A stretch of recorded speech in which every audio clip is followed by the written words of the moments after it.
नमस्कार प्यारे दोस्तों, आप सभी का स्वागत है आपके अपने YouTube चैनल देवेंद्र क्लासेस में। उम्मीद है शानदार और मस्त होंगे। सादर अभिनंदन है आपके एक नई वीडियो में, नए टॉपिक में। और टॉपिक है हमारा संविधान का, यानी कि पॉलिटी का है। लगातार हम पढ़ रहे हैं, बिल्कुल बेसिक से पढ़ रहे हैं। एक्टों से शुरू किया है जो ईस्ट इंडिया कंपनी के एक्ट थे।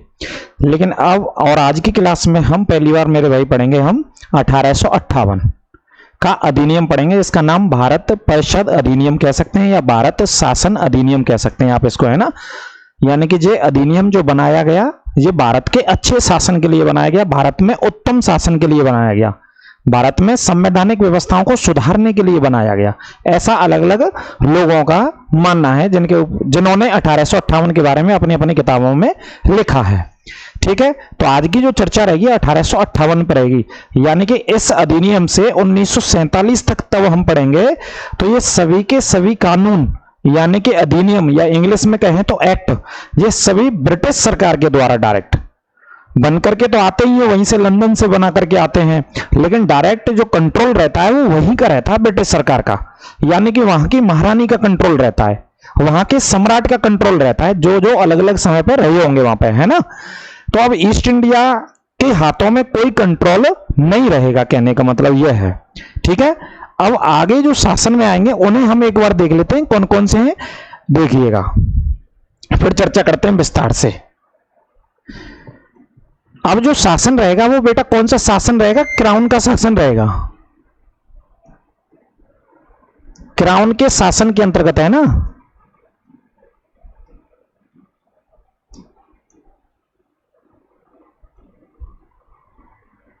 क्राउन यानी कि महारानी के शासन के अंतर्गत जो व्यवस्थाएं मैं आपको पढ़ा रहा हूं, किसके शासन के अंतर्गत? महारानी के शासन के अंतर्गत की व्यवस्थाएं।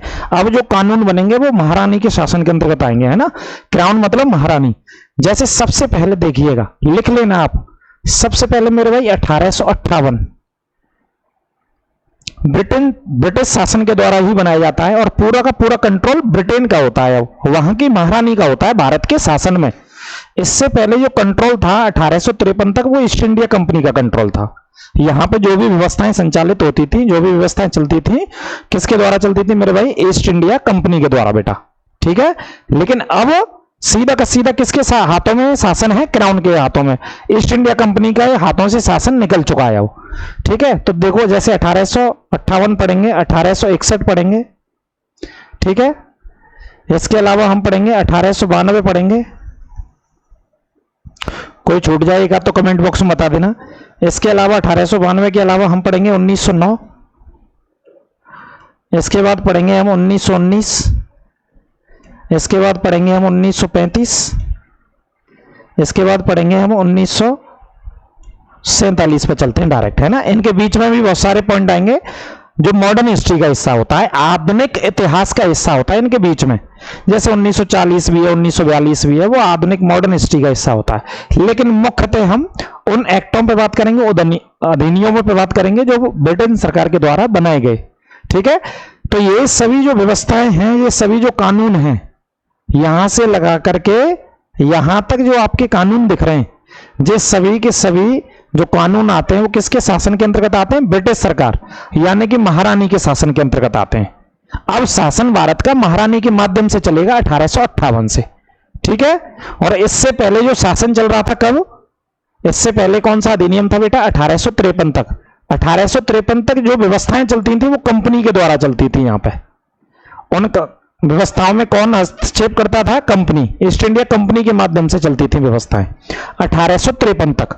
लेकिन पहली बार अब 1858 से शासन क्राउन के हाथों में पहुंच गया, महारानी के हाथों में पहुंच गया। उसका एक सेटबैक था कि इससे पहले 1857 की क्रांति हुई थी, जो कि बहुत बड़े पैमाने पर विद्रोह हुआ था, है ना।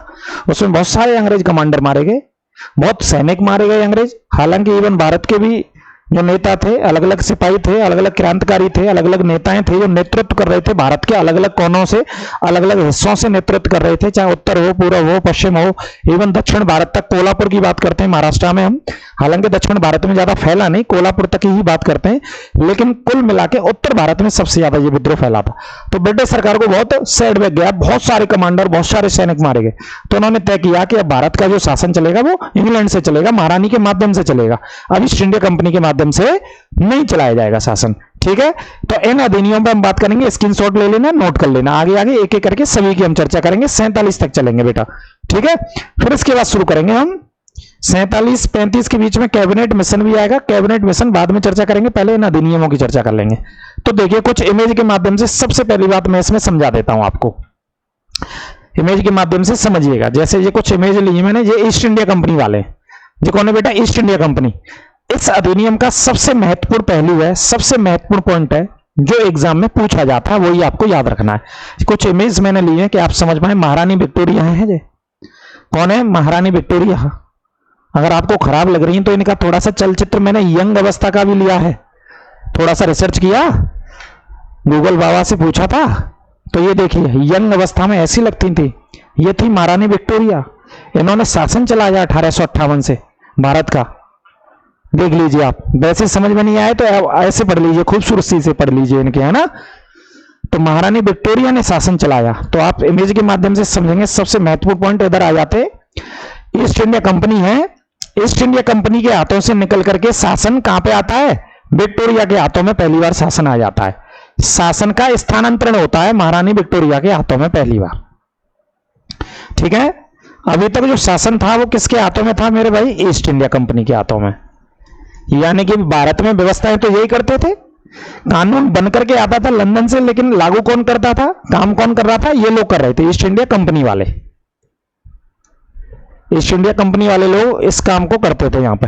ठीक है, आप देख ही रहे हैं, देखो घोड़ों से डोल रहे हैं, घूम रहे हैं, ये टैक्स उगाते घूम रहे हैं, जनता है भारत की, ये तलवार लेकर के घूम रहे हैं, ना। बड़ा अत्याचार किया इन्होंने, जमींदारों पर अत्याचार किया, किसानों पर अत्याचार किया इन्होंने, है ना, क्रांतिकारियों पर अत्याचार किया इन्होंने, हर एक तबके पर अत्याचार किया इन्होंने भारत में। कौन से लोगों ने, ईस्ट इंडिया कंपनी वालों ने।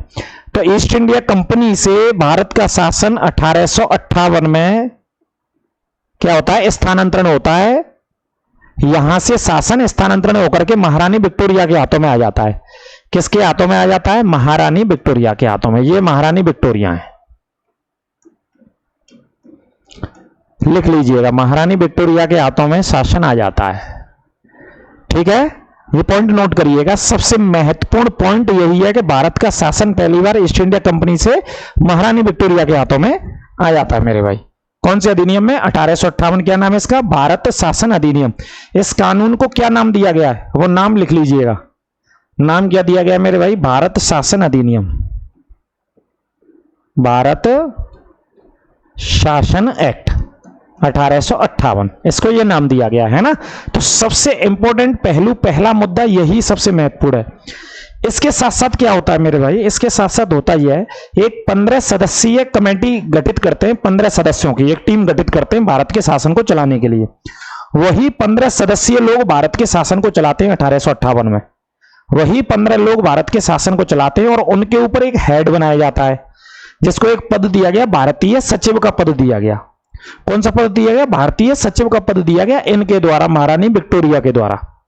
भारतीय सचिव का मेरे भाई पद दिया गया, और वो कैबिनेट का सदस्य भी था। इंग्लैंड में कैबिनेट का सदस्य था। कहां पे कैबिनेट का सदस्य था, इंग्लैंड में कैबिनेट का सदस्य था। कौन सा पद बनाया गया इसी अधिनियम में, एक भारतीय सचिव का एक पद बनाया गया। ठीक है, भारतीय सचिव का एक पद बनाया गया, जो कि किसका हिस्सा था वहां पे, इंग्लैंड में कैबिनेट का हिस्सा था, इंग्लैंड की सरकार का। और इसी के अंडर में मेरे भाई, इसी के अंडर में जो 15 सदस्यों की एक टीम बनाई गई, वो 15 सदस्यीय लोग भारत में शासन कर रहे थे अब 1858 में। और इनका हेड कौन था, भारतीय सचिव, जो कि इंग्लैंड की कैबिनेट का हिस्सा था और जो उत्तरदायी था वहां की संसद के प्रति।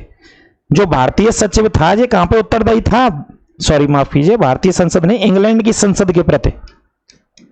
भाई इसको अपनी जवाबदेही देनी होगी कि भारत में कैसा शासन चल रहा है, क्या व्यवस्थाएं चल रही हैं। तो जवाबदेही कहां पे देगा ये वाला व्यक्ति, भारतीय सचिव वाला, तो इंग्लैंड की संसद, इंग्लैंड की संसद के प्रति जवाबदेह था ये। तो कुल मिला के 15 लोगों ने शासन किया महारानी विक्टोरिया के माध्यम से, महारानी विक्टोरिया के माध्यम से 1858 के अधिनियम में। और 15 लोगों का हेड कौन होता था, कैबिनेट जो सॉरी भारतीय सचिव होता था, जिसे कैबिनेट का हिस्सा माना गया वहां पे, और ये अपनी जवाबदेही भी वहीं की संसद में फिक्स करता था, यानी कि वहीं की संसद में इसको जवाबदेह होना होता था। ठीक है, ये वाले इसके इंपॉर्टेंट फैक्ट हैं, इंपॉर्टेंट पॉइंट हैं 1858 के अधिनियम के। ठीक है भाई साहब, आगे देखिएगा, इनकी चर्चा करेंगे, इनका भी मुद्दा आएगा। ये भी मैन हीरो रहे हैं। ये कौन थे, चलो मैं लिख के बता देता हूं, अभी फिर चर्चा करेंगे इनके। लॉर्ड कैनिंग कौन थे, ये उस समय के वायसराय लॉर्ड कैनिंग, जो कि 56 से 62 तक रहते हैं। इनकी चर्चा करेंगे, इनके बारे में आपको बताएंगे कुछ पॉइंट। उस समय के वायसराय पूछे जाते हैं कि बेटा वायसराय कौन था उस समय, तो वायसराय था मेरे भाई Lord Canning. Lord Canning viceroy था। कब से कब तक रहता है, शासनकाल जरूर लिखना होता है। 1856 से इनका शासनकाल रहता है 1862 तक भारत में।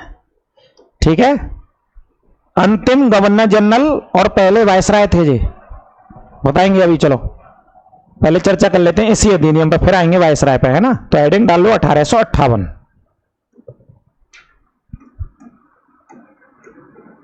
1858, ठीक है। तो देखिएगा इंपॉर्टेंट बात, सबसे पहला भारत का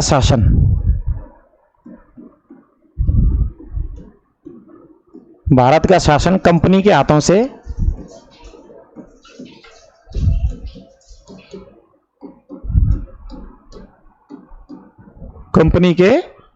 से महारानी के हाथों में चला गया, यानी कि विक्टोरिया के हाथों में। विक्टोरिया के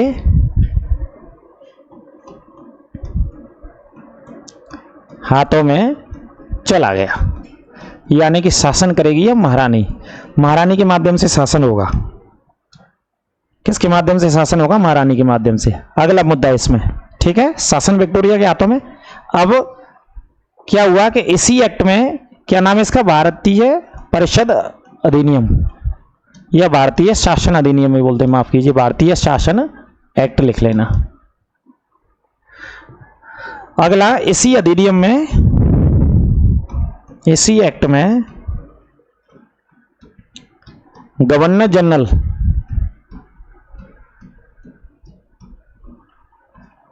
के नाम को हटा करके, गवर्नर जनरल के नाम को हटा करके, जो गवर्नर जनरल नाम लेते थे, नाम को हटाकर इसी नाम का जो नाम कर दिया गया, वो क्या कर दिया गया, वायसराय। अब होगा भारत में, कौन होगा भारत में, वायसराय हुआ करेगा। कौन हुआ करेगा, वायसराय हुआ करेगा भारत में अब, है ना। अब गवर्नर जनरल नहीं होगा। अभी तक क्या बोलते थे, गवर्नर जनरल बोलते थे, आपको पता ही है। अभी तक भारत में जितने भी आए सबको क्या बोलते थे बेटा, गवर्नर जनरल। तो अब गवर्नर जनरल नहीं रहेगा, अब क्या बोलेंगे, जो भी आएगा वायसराय बोलेंगे। ठीक है, एक ये व्यवस्था की गई इंपॉर्टेंट। भारत का शासन तो चला ही गया है ना, ट्रांसफर होकर के विक्टोरिया के हाथों में। दूसरा, 15 सदस्यों की एक कमेटी बनाई, जो भारत का शासन देखेगी। जो भारत का शासन क्या करेगी बेटा, देखेगी, यानी कि भारत में शासन की व्यवस्थाओं को देखेगी। भारत का शासन देखेगी या शासन की व्यवस्थाओं को स्थापित करेगी। ठीक है, 15 सदस्यीय टीम। अगला पॉइंट लिखना है, इस 15 सदस्यीय टीम का, जो 15 सदस्यीय लोग नियुक्त करे गए महारानी के द्वारा, टीम का नेतृत्व कौन करता था भाई, नेतृत्वकर्ता भी तो होना चाहिए। जैसे हमारी मंत्रिपरिषद होती है, तो मंत्रिपरिषद का नेतृत्व कौन करता है, प्रधानमंत्री करता है। मंत्रिपरिषद का हेड कौन होता है, प्राइम मिनिस्टर ऑफ इंडिया होता है। आर्टिकल 75 में है, राष्ट्रपति के द्वारा नियुक्ति होती है। तो जैसे ही इन 15 लोगों का जो टीम का नेतृत्व कर रहा था, वो कौन कर रहा था, भारतीय सचिव का पद। भारतीय सचिव यानी कि कैबिनेट सेक्रेटरी बोल सकते हैं आज की भाषा में, भारतीय सचिव करता था। 15 सदस्यीय टीम का नेतृत्व कौन करेगा, भारतीय सचिव करता था। इनको जिम्मेदारी दी गई। ठीक है, ये वाला मुद्दा याद रखना है। अगला पॉइंट, भारतीय सचिव जो भी बनाया गया ब्रिटिश कैबिनेट का हिस्सा था, किसका हिस्सा था? वहां की कैबिनेट का, वहां की सरकार का हिस्सा था ये व्यक्ति।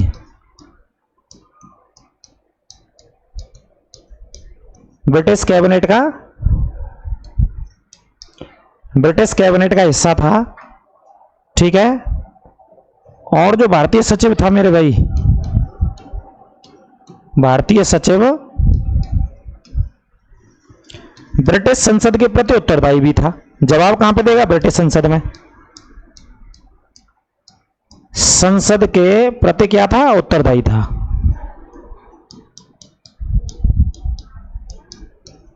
ठीक है, ब्रिटिश संसद के प्रति रिस्पॉन्सिबिलिटी। भाई रिस्पॉन्सिबिलिटी भी तो होगी कहीं, उत्तर भी तो देगा कहीं कि नहीं देगा? बिल्कुल देना पड़ेगा। भाई हमारी जो लोकसभा है वो कहां पे उत्तरदायी होती है बताओ? हमारी लोकसभा है, हमारी जो सरकार चलती है वो लोकसभा से ही चलती है। हमारी सरकार आप जानते ही हैं कहां से चलती है? लोकसभा से, राज्यसभा से तो नहीं चलती है। राज्यसभा उच्च सदन होता है, स्थायी सदन होता है, वरिष्ठों का सदन होता है या बुजुर्गों का सदन होता है, कुछ नहीं। लेकिन सरकार कहां से? लोकसभा से चलती है। प्रधानमंत्री भी आमतौर पर लोकसभा के होते हैं, लेकिन अपवाद स्वरूप कुछ प्रधानमंत्री राज्यसभा के भी रहे हैं, ऐसी कोई बात नहीं। तो पूरी की पूरी जो मंत्रिपरिषद है वो लोकसभा के प्रति जवाबदेह होती है ना। भाई कृषि मंत्री क्या कर रहा है कृषि के क्षेत्र में भारत में?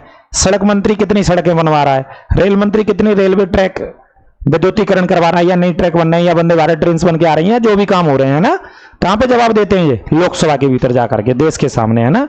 तो ये 75 के 3 में पढ़ते हैं हम। ऐसे ही सेम कि भाई जो व्यक्ति है, कौन सा व्यक्ति है मेरे भाई? भारतीय सचिव। जो भारतीय सचिव है, जो हेड करेगा, ये शासन को चलवाएगा, भारत के शासन को चलवाएगा। ये 15 लोगों के ऊपर है, जो कि किसका हिस्सा है? कैबिनेट का हिस्सा भी है। जो उत्तरदायी भी तो होना चाहिए। इससे जवाब तलब कहां पे होंगे? तो जवाब तलब होंगे ब्रिटिश की संसद में। भाई आपको संसद में बताना पड़ेगा आपने शासन कैसा किया, क्या किया, क्या व्यवस्थाएं की, क्या नहीं की, है ना। तो ये 1858 के अधिनियम में ये बहुत इंपॉर्टेंट मुद्दा था। गवर्नर जनरल वायसराय बन गया, ये इंपॉर्टेंट बात थी। भारत का शासन कंपनी के हाथों से निकल करके, अभी तक कंपनी शासन में थी, कंपनी के हाथों से निकल करके आ गया, ये विक्टोरिया, महारानी विक्टोरिया के हाथों में आ गया। ये मुद्दा था सबसे इंपॉर्टेंट मुद्दा इसी शासन का, 1858 का। यही प्रश्न पूछे जाते हैं कि भारत का शासन कब क्राउन के हाथों में चला गया? तो 1858 में चला गया क्राउन के हाथों में। बेटा देखो, महारानी को इंग्लिश में क्या लिख करके दे देता है? क्राउन। ये भी नोट करिएगा, कोई दिक्कत की बात नहीं। बहुत क्लिष्ट शब्द होते हैं, सरल भाषा में आप समझिएगा, हमारे साथ जुड़ करके दिक्कत ना लें बिल्कुल भी। और इन्होंने अगले पॉइंट में मैं इस तरफ बता दूं तो, जैसे पहले एक व्यवस्था चल रही थी बोर्ड ऑफ डायरेक्टर और बोर्ड ऑफ कंट्रोल की, इन व्यवस्थाओं को समाप्त कर दिया।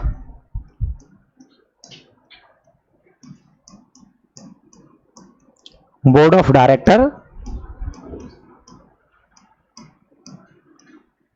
क्या कर दिया? समाप्त कर दिया। भाई इनकी अब कोई जरूरत नहीं है, क्योंकि ये काम करते थे ईस्ट इंडिया कंपनी के तहत ही, है ना।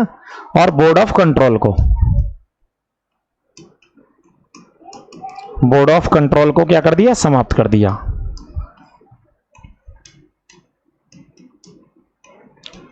ठीक है, ये भी प्रश्न पूछे जाते कि भाई इन दोनों को कब खत्म कर दिया? तो इन दोनों को 1858 में समाप्त कर दिया। बोर्ड ऑफ कंट्रोल और बोर्ड ऑफ डायरेक्टर को कब समाप्त कर दिया? 1858 के अधिनियम में। ये भी समाप्त कर दिया और ये भी समाप्त कर दिया इसी अधिनियम में, भारत शासन अधिनियम के तहत, है ना। इन दोनों व्यवस्थाओं को समाप्त कर दिया।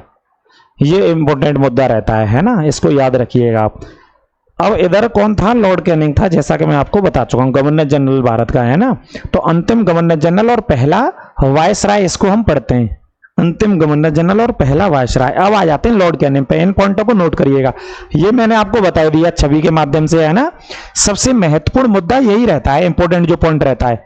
ये महारानी विक्टोरिया है, इन्हीं के हाथों में गया शासन। और ये हमारी ईस्ट इंडिया कंपनी, जो घोड़े पे आते थे टैक्स लेने, और वो लाते थे, क्या बोलते हैं गांव की भाषा में, जो हाथों में होता पहले मारते थे, कोड़े। कोड़े लेकर के चलते थे, टैक्स वसूलने आते थे गांव गांव में कोड़े लेकर के। पुराने बुजुर्ग जो आदमी है उस समय के, उनसे अगर आप पूछोगे तो बताएंगे कि गांव गांव में अंग्रेज घोड़ों पे आते थे, कोड़े लेकर के आते थे।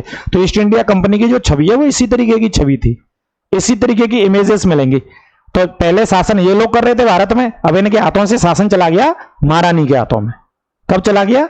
इस वर्ष में चला गया, 1858 में। और महारानी थी महारानी विक्टोरिया उन दिनों। हालांकि ये इतनी बुरी महारानी नहीं थी, मैं बता चुका हूं, जो बहुत खूबसूरत भी महारानी थी। अगर इनका जवानी का फोटो अगर आप देखोगे तो ये लो, जवानी का फोटो भी हमने रखा है। इन्होंने शासन किया, देखो कितनी खूबसूरत महिला ने शासन किया भारत के ऊपर, है ना। बहुत सारे बालकों को बुरा लग रहा होगा कि गुरुजी ये शासन कर गई, देख लो इन्होंने शासन किया। ये भी महारानी कौन है? विक्टोरिया। ये इनकी जवान यंग अवस्था का फोटो है और वो है बुजुर्ग अवस्था का फोटो जो मैंने आपको दिखाया है। तो महारानी विक्टोरिया है, इन्होंने जो शासन किया भारत पर, है ना, 1858 से। इसको समझिएगा। अब आ जाते हैं तीसरा और इंपॉर्टेंट रोल था इस व्यक्ति का। इस व्यक्ति का सबसे ज्यादा रोल है और इस व्यक्ति का इतना रोल है कि जो नौकरी भी लगवाता है बच्चों की, बहुत बार पेपरों में पूछा जाता है, अनेकों बार पूछा जाता है। तो शासन काल था 56 से लेकर के 62 तक। तो इसमें पॉइंट लिखना है आपको एक, सबसे पहले भारत का अंतिम गवर्नर जनरल,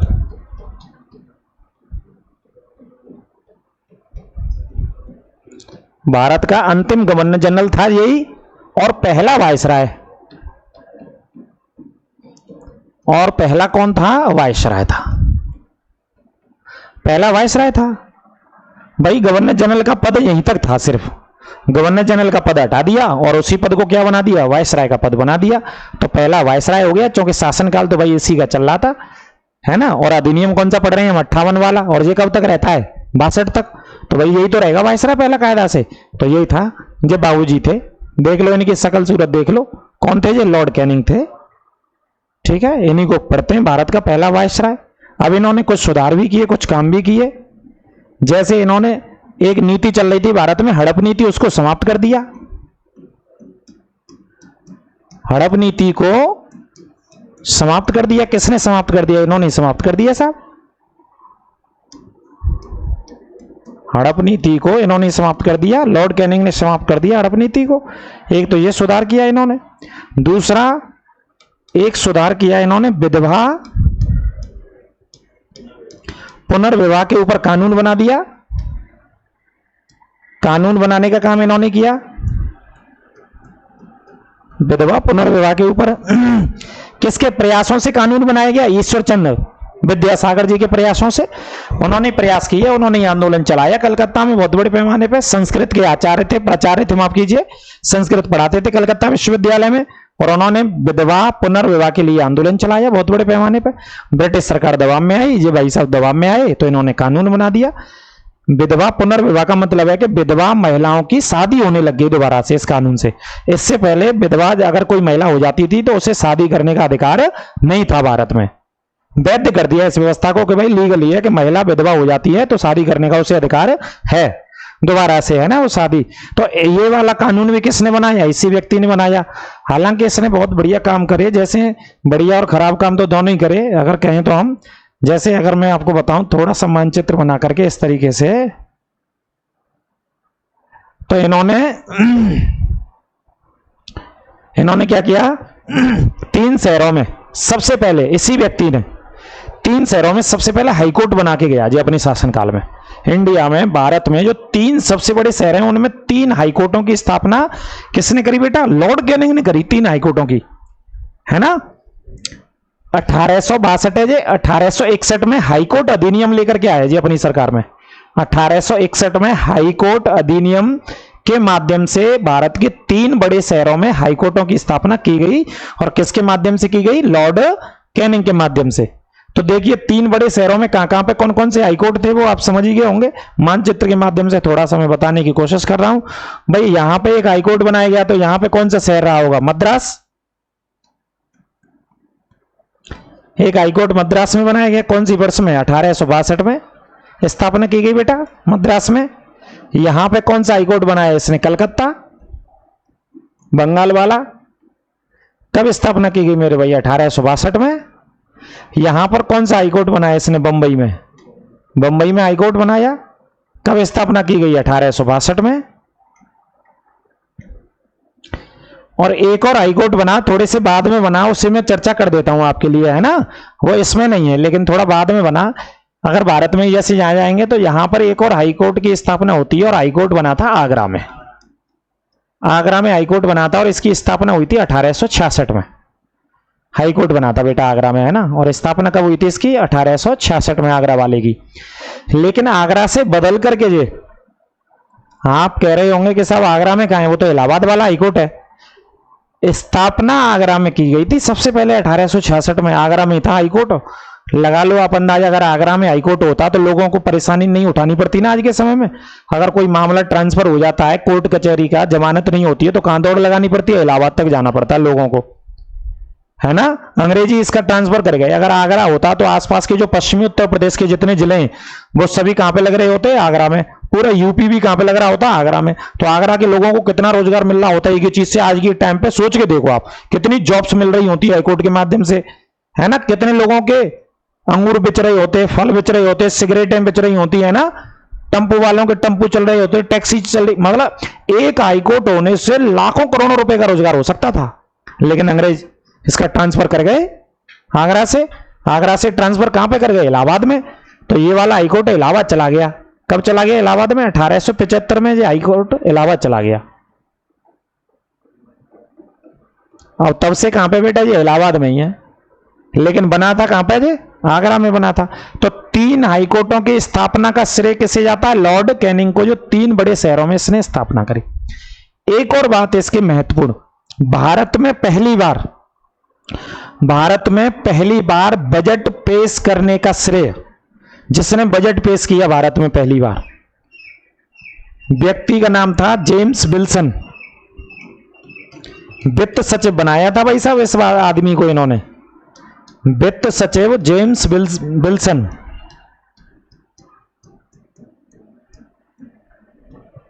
वित्त सचिव जेम्स विल्सन किसने बनाया, वित्त सचिव इस आदमी ने बनाया, लॉर्ड कैनिंग ने। जेम्स विल्सन ने पहली बार भारत का बजट पेश किया, भारत का बजट पेश किया था पहली बार, बेटा नोट कर लेना। क्या पेश किया था मेरे भाई, पहली बार बजट पेश किया था। बजट की वर्ष तो बेटा 1860 है। क्या है बजट की, 1860। 7 अप्रैल 1860 को पेश किया गया था बेटा। 7 अप्रैल 1860 को भारत का पहला बजट पेश किया गया था। जेम्स विल्सन नामक व्यक्ति ने, लॉर्ड कैनिंग के शासनकाल में इस व्यक्ति ने पहला बजट भारत का पेश किया था। 7 अप्रैल 1860 को पेश किया था, ये नोट कर लेना। और था वायसराय लॉर्ड कैनिंग का शासनकाल 56 से लगा करके 1860